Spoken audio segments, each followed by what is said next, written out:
A so-called friend won't leave.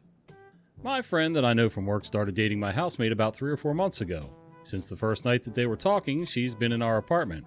I mean, every night. She stays over 7 days a week. When he has kids on the weekends, she'll sleep on the couch or sometimes ask if she can sleep in my bed with me. She doesn't leave when my housemate and I both go to work in the morning. She just stays over. I've spoken to both of them about boundaries, but they don't seem to care. If things don't change in the next few days, I'll be speaking with the realtor about this, but who the F does this? And in the comment down below from Annie Arrow. Many years ago, we gave a coworker a place to stay when he lost his home. A few weeks later, his girlfriend began staying over on weekends and then during the week too. We rarely saw her since they stayed in his room or in our guest room most of the time. One morning they came to us and asked if she could move in. We said no. We gave her reasons and stood firm. She would not be moving in. They began carrying out boxes of her belongings. She had already started moving in. They also carried out his stuff and we never saw either of them again. Hey guys, Uncle Jon here. Welcome back to the channel. Today we're talking about r/entitled people. And it sounds like these two right here one of them got lucky. The other one I'm not so sure about. I just don't understand what makes people think that they can just stay. I kind of do know what the attitude is. It's people become very assertive, then they become aggressive, and they figure if you're a pushover, if they don't get any resistance and they can just keep needling you until you say yes, yes, yes, eventually they end up with some kind of weird squatter's rights. I guess it depends on your location, where you live, what country, what town, what county, whatever. That's what I'd be afraid of. I'd be afraid of them being able to take over my whole home, even if I owned the place, and then having to go through official eviction and whatever, suing them in court for whatever to get my rights back for my home. Always be very firm with friends, even if you think they're your best friend. You know, sometimes your friends aren't who you think they are. So, all right, next story. My neck hurts. An airplane incident. I was on a West Coast to East Coast trip last year. Per my usual protocol, I booked months in advance and upgraded to a premium economy window seat. I generally prefer the window seat, as I like to see the scenery, and I can usually manage my bladder, lol. I get on this flight in row 8 and there's a woman in my seat. That's my seat, I believe, I said politely. Yes, the stewardess said I could sit here because I have a pinched nerve in my neck. I said, I can't believe she would do that as I paid extra for the seat. Let's get her over here. The woman said, don't call her. And couldn't I just sit in her middle seat for the flight because of her neck, since the airline didn't accommodate her disability? I explained that it was between her and the airline. So I said no, that I made these arrangements in advance and that's what she should do, particularly with a disability. I pressed the call button and the flight attendant came over. I said, this woman is seeking an accommodation for her neck, but she's in my seat. Before the flight attendant can say anything, the woman gets up angrily and says, fine, sit in your seat, which of course I do. She grumbled for most of the flight, which I happily ignored with my sound-canceling earphones. At the end of the flight, despite her disability, she jumps up and manages to retrieve her enormous carry-on luggage. Her neck appeared to have miraculously healed in a 5-hour flight. There are so many entitled con men out there. She was one of them. Absolutely. It's the same mentality with the people that think they can move into your house and just kind of take over forever. Rent-free. They don't contribute anything to the household, to electric, to rent, to food, to whatever, to society, I guess, in general. Yeah, I'll be damned. If I paid for something, you ain't sitting in my seat. You ain't going to guilt me into it either. And she wasn't even trying to be that slick about it. And it's funny how she changed her tune a little bit when the flight attendant was being called over because she knew the jig was up at that point. Gig or jig? I say jig, whatever. Campers learn that you need a reservation. Many years ago, an old boyfriend and I had reserved a camping spot in California for July 4th. It used to be you only needed reservations for popular campgrounds, but they developed a much-needed reservation system for all campgrounds. Reservations were a must because the year the 4th landed on a Wednesday, making campsites unavailable or reserved for the whole week. The campground belonged to the state and was a walk-in site campground. For those not familiar with walk-in campgrounds, you park your car in a parking lot and walk about a quarter mile to the campsite. Both at the parking lot and the entrance to the sites, there were signs stating that camping was by reservation only. What, you think people are going to read signs? We get there a little before check-in time and noticed a group of people had set up on our site and had left to go hiking or sightseeing. At 4 o'clock, the ranger arrives and we explain that someone's in our site and give him our reservation confirmation. We offer to move to the next closest site, but the ranger said all the sites were reserved. He told us he'll have them move once they return. He also stated that the people didn't pay for the day use fee either. To kill time, boyfriend and I go for a hike and have a quick dinner of sandwiches. About 3 hours later, we get back to the campground and the group is very slowly moving their things. There's 4 adults and about 3 kids. The adults are dragging out, leaving by taking one thing at a time to their vehicles. Oh dear. To slow things down more, they had a pickup truck specifically for firewood and could only move a log or 2 at a time back to the pickup. You'd think they'd have a wheelbarrow for all that wood. It starts to get dark, so we bring out the tent and sleeping stuff for when the site was ready. We figured we could unpack the rest in the morning. As we were removing our things from a car, a member of the group confronts me. He got my name from the reservation list at the checking spot. He asked why I was so lazy as not to move a space further out. Boyfriend and the ranger told him to shut up. This only made the man angrier. His wife and his friends started to verbally attack us, telling us if we wanted the space so bad then we should have gotten there before them. That's not how it works. They kept insisting we invalidated our reservation by not being there early. Some other campers were watching the whole thing play out and offered us to hang with them and have cold beverages, which we gratefully did. By this time, the ranger had had enough of their moaning and threatened to have law enforcement trespass them. They finally get the picture and move everything out. We go to set up. I put some stuff on the picnic table when I noticed they left a nasty letter to us. In short, they blamed us for ruining their kids' 4th. That's Independence Day here in the States. They won't get to see fireworks or have s'mores or see the stars at night. Instead, we have to go to a motel. Worse, they threatened confrontation if they see us around the area. I folded the letter up and gave it to the ranger the next day. That's the other thing. A lot of entitled people tend to get belligerent, if not downright physically threatening, if they don't get their way. It's amazing to me. I don't know. You know, signs everywhere. You think people are going to read signs? They still don't read signs. It doesn't matter.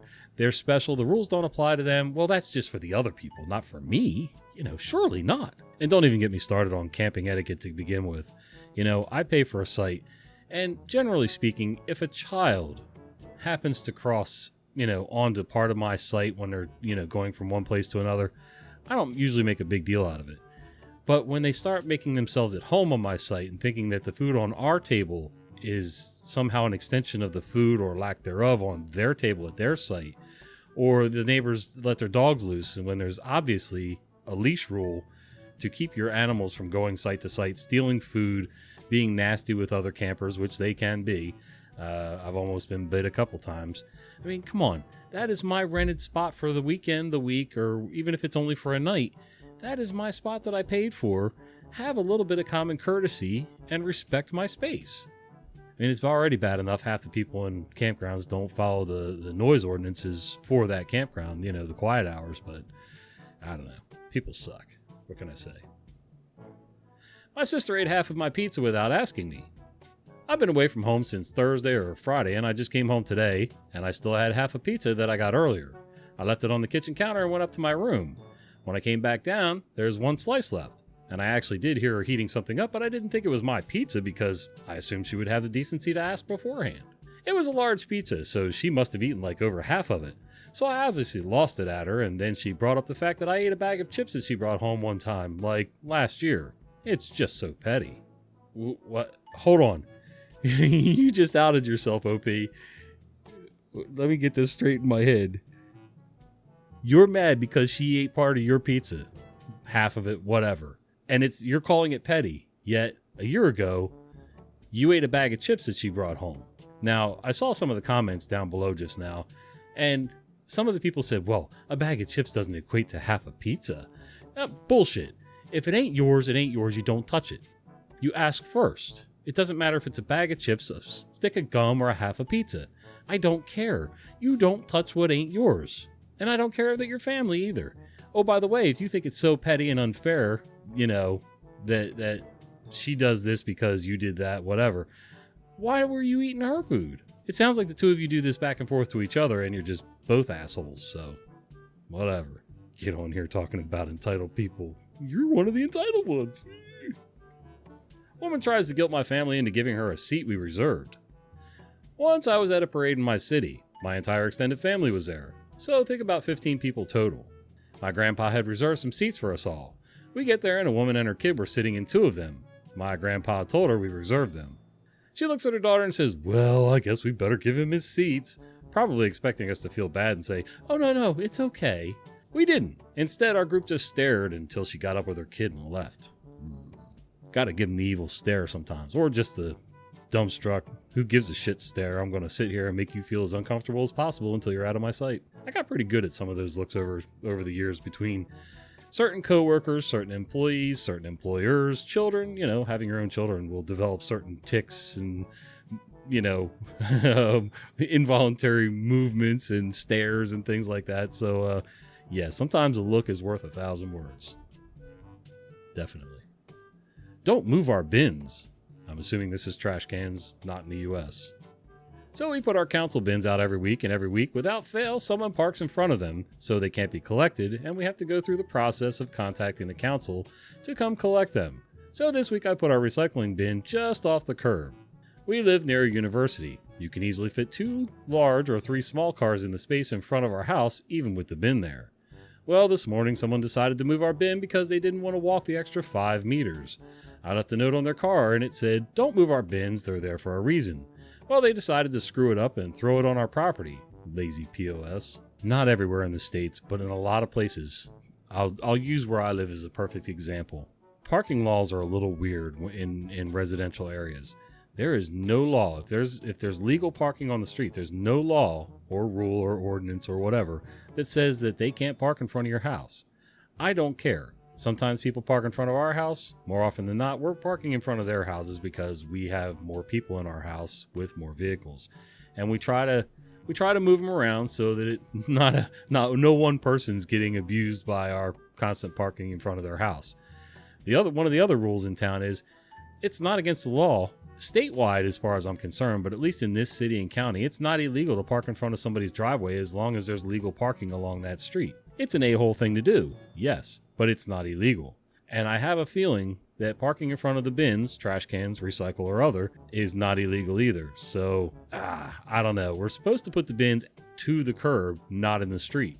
But with the way the parking is on this street, it's easier if we just kind of make sure a couple of our cars are spread apart far enough that the trash truck doesn't have to, they've got the automatic claw on the side that grabs the can and flips it up over the top of the truck. And, I don't want him being in fear of, digging up a car and leaving our trash behind because, he's not going to be responsible for that. And I don't blame him. So what I'll do is I'll push the cans out almost out in the street, almost the same distance as would be like the width of the car. Not quite. I try not to let it stick out so that other cars are in fear of bumping into them or whatever coming down the street.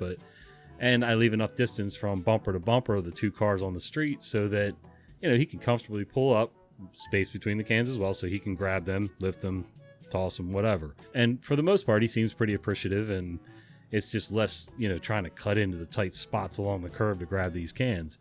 Technically, they're not supposed to be in the street, so if somebody wanted that parking spot, although, okay, let me back up. We have a fire hydrant in front of our house too, so if anybody parks there, they could potentially get a ticket or a fine for that. But yeah, I don't know why people got to be a-holes about it. I'd just find some other place to park. I wouldn't get out and move somebody's bins. It's ridiculous. Lady wants my rollator.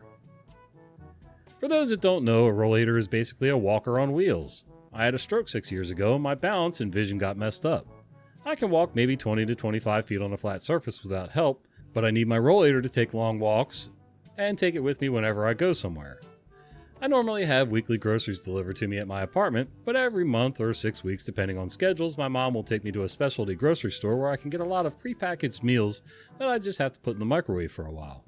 We were on one of these trips and were waiting in line checking out. The rollator that insurance covers was a piece of cheap white plastic, so last Christmas my mom bought me one that is black steel and titanium composition. Wow, sounds like a hot rod. It also has a pouch on the back for storing things, and when I need a break I can lock the wheels and it has a fold-down bench that I can sit on.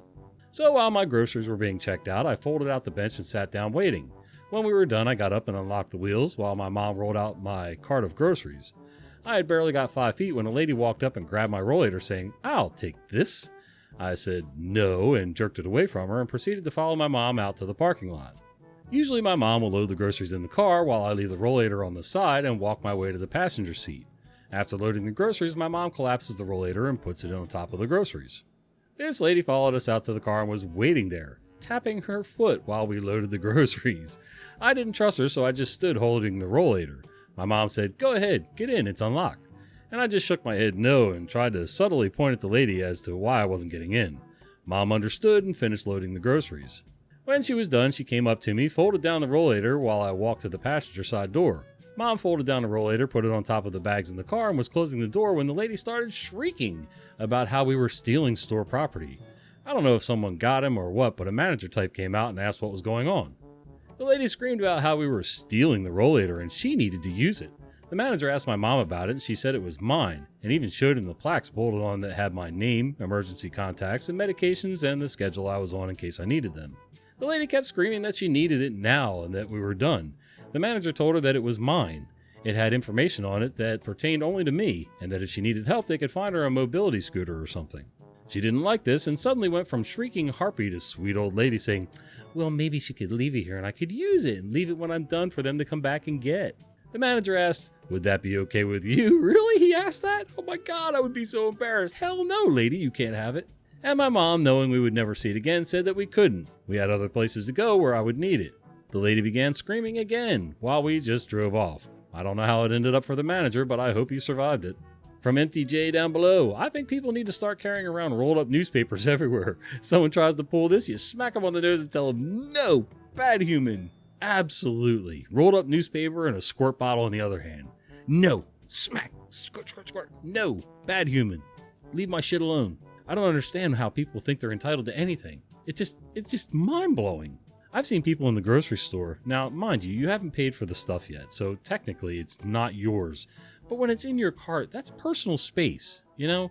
You don't reach into somebody else's cart and grab something, you know, whether it's a box of, you know, little cakes or a loaf of bread, quart of ice cream. I don't give a rat's ass. Don't reach into my cart because you will pull back a nub. Somebody tried this with me and my mom once when I was a teenager, and I actually did reach out and grab the guy's wrist and then snatched the stuff out of his hand and threw it back in our cart, and then I let him go. I said, don't you reach in that cart again. That's not yours. And that was right around the same time that my mom learned that you should always have your arm through your purse while you're pushing your cart because somebody will run by and snatch your purse and head right out the door. Yeah, just people suck.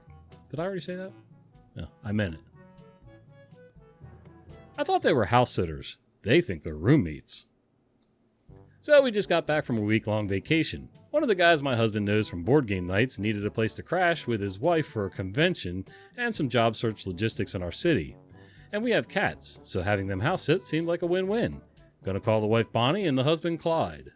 They also needed a bit of time after our trip, which was also fine. One of our cats is kind of difficult, and 1 week of dedicated care was about equal to 2 weeks of crash space.